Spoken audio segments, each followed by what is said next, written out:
नमस्कार, मी राजेंद्र कुमार जाधव. दामाजी न्यूज मध्ये आपल्या सर्वांचे स्वागत. बातमीपत्राच्या सुरुवातीला पाहूया हेडलाईन्स. नवरा बायकोच्या घरगुती कारणावरून जन्मदात्या आईने पोटच्या 2 मुलींचा केला खून. पैसे घेतल्याच्या कारणावरून केलेल्या जीवघेण्या हल्ल्यातील 4 आरोपींना 12 वर्षे सक्त मजुरी व प्रत्येकी 10,000 रुपयांचा दंड. माढ्यातील काही मुलं खूपच गद्दार निघाली, नामदार धनंजय मुंडे यांची टीका. तर अजित पवार जेलमध्ये दिसले असते, प्राध्यापक लक्ष्मणराव ढोबळे यांचा आरोप. निवडणूक आयोगाच्या स्लिपवर मतदानाची तारीख 24 एप्रिल. आणि रणजितसिंह निंबाळकर यांच्या प्रचारार्थ नितीन गडकरींची आज सांगोल्यात सभा. आता पाहूया सविस्तर बातमीपत्र. उत्तर सोलापूर तालुक्यातील नान्नज येथे जन्मदात्या आईने घरगुती वादातून पोटच्या 2 मुलींना विष पाजून ठार मारलं आणि स्वतःही आत्महत्येचा प्रयत्न केला. उत्तर सोलापूर तालुक्यातील नान्नज मध्ये हृदय पिळवटून टाकणारी घटना घडली आहे. गावापासून काही अंतरावर कृष्णा भोसले यांचं कुटुंब शेतात राहतं.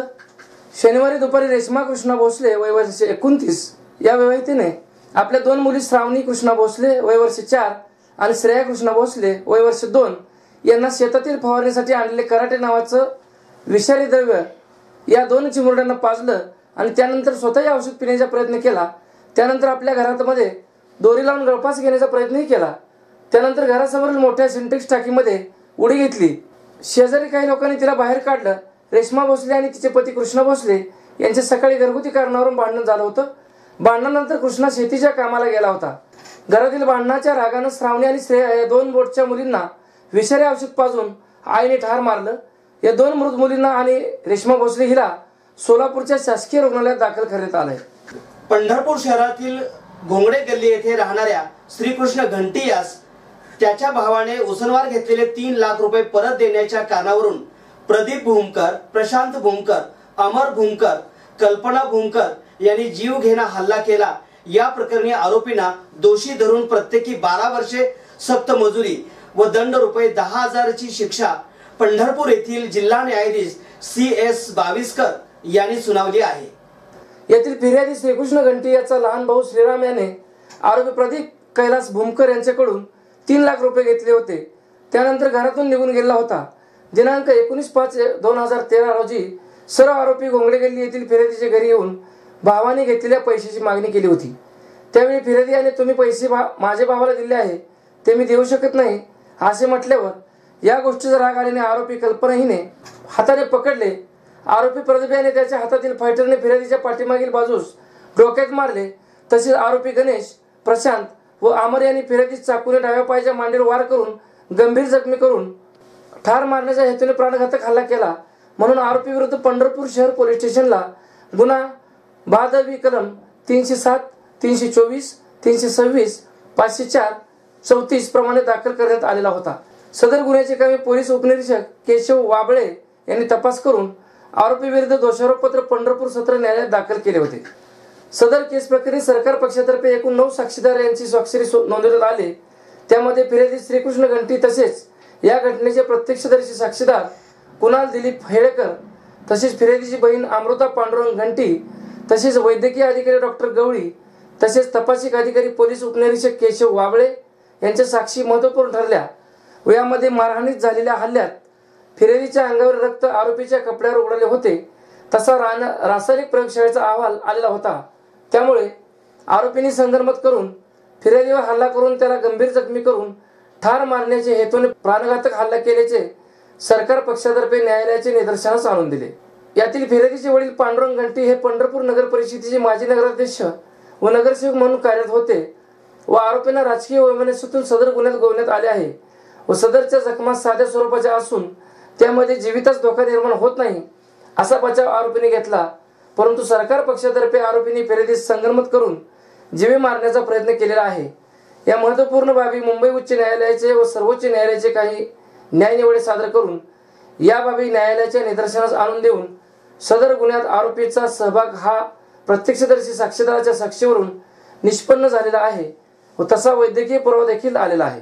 न्यायालयासमोर आणून दिलेल्या त्यानुसार झालेल्या एकत्रित पुराव्यानुसार सरकार पक्षातर्फे सादर करण्यात आले याचे अवलोकन करून पंढरपूर येथील अतिरिक्त जिल्हा व सत्र न्यायाधीश CS भाविस्कर यांनी चारही आरोपींना त्यांना भादवी कलम 307 सह 34 प्रमाणे दोषी धरून 12 वर्षे सक्तमजुरी व रुपये 10,000 दंड तसेच भादवी कलम 326 सह 34 करता प्रमाणे दोषी धरून त्याकरता प्रत्येकी 6 वर्षे सक्तमजुरी व रुपये 5,000 व भादवी कलम 324 सह 34 करता दोषी धरून 2 वर्षे सक्तमजुरी व 2,000 दंडाची अशी शिक्षा सुनावली.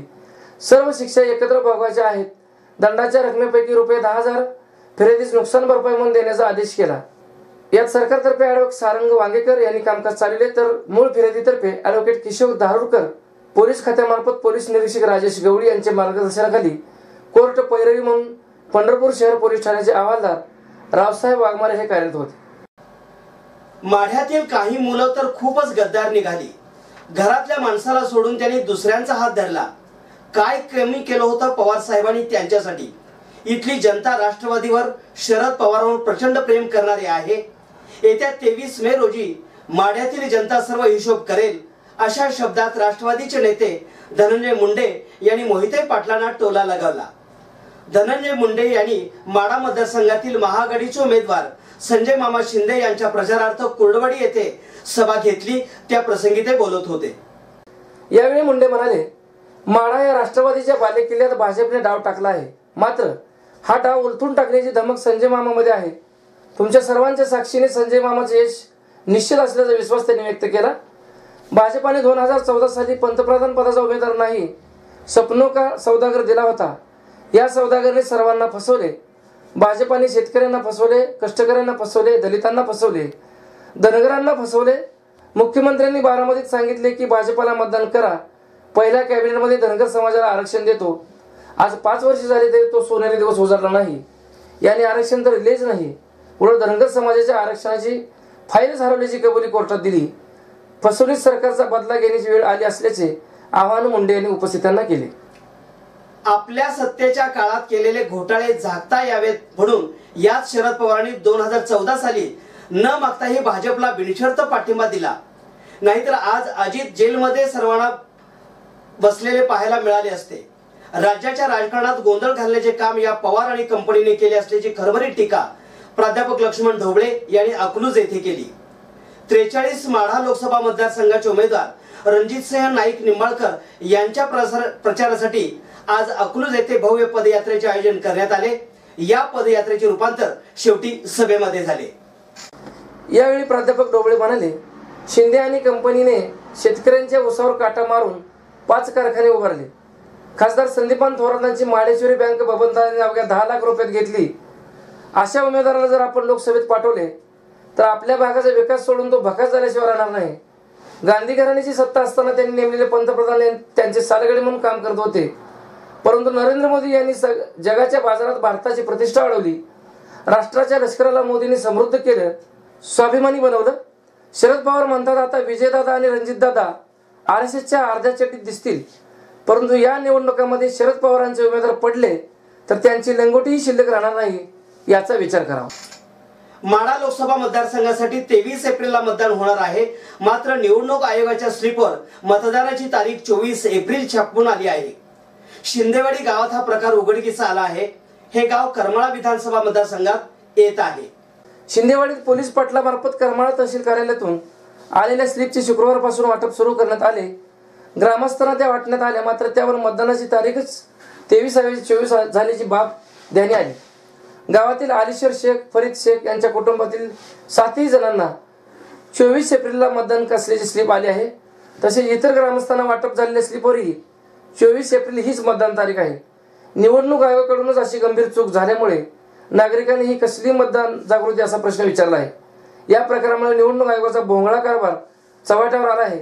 निवडणूक आयोगाच्या या घोड चुकीची चर्चा शिंदेवाडीत रंगली. माढा लोकसभा मतदारसंघातील भाजप, शिवसेना, रिपाई, रासप, शिवसंग्राम, रयत क्रांती व महायुतीचे अधिकृत उमेदवार रणजितसिंह हिंदूराव नाईक निंबाळकर यांच्या प्रचारार्थ सांगोला शहरातील पंडित जवाहरलाल नेहरू चौकात केंद्रीय भूपृष्ठ वाहतूक, नौवहन व जलसंपदा मंत्री नितीन गडकरी यांची आज रविवार दिनांक 21 एप्रिल रोजी सकाळी 10:30 वाजता जाहीर सभा आयोजित केली आहे।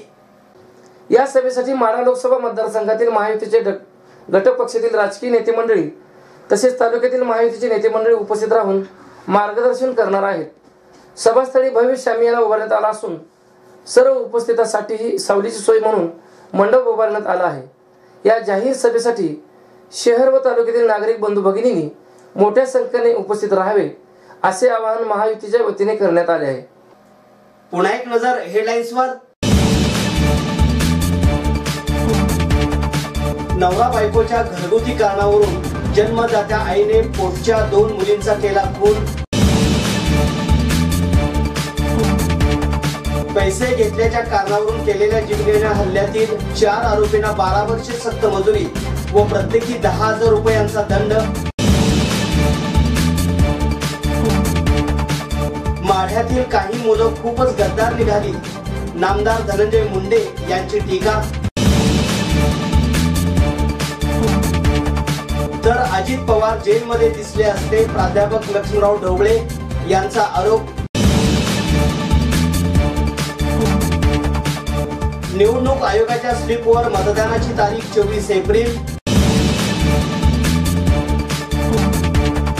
आणि रणजितसिंह निंबाळकर यांच्या प्रचारार्थ नितीन गडकरींची आज सांगोल्यात सभा।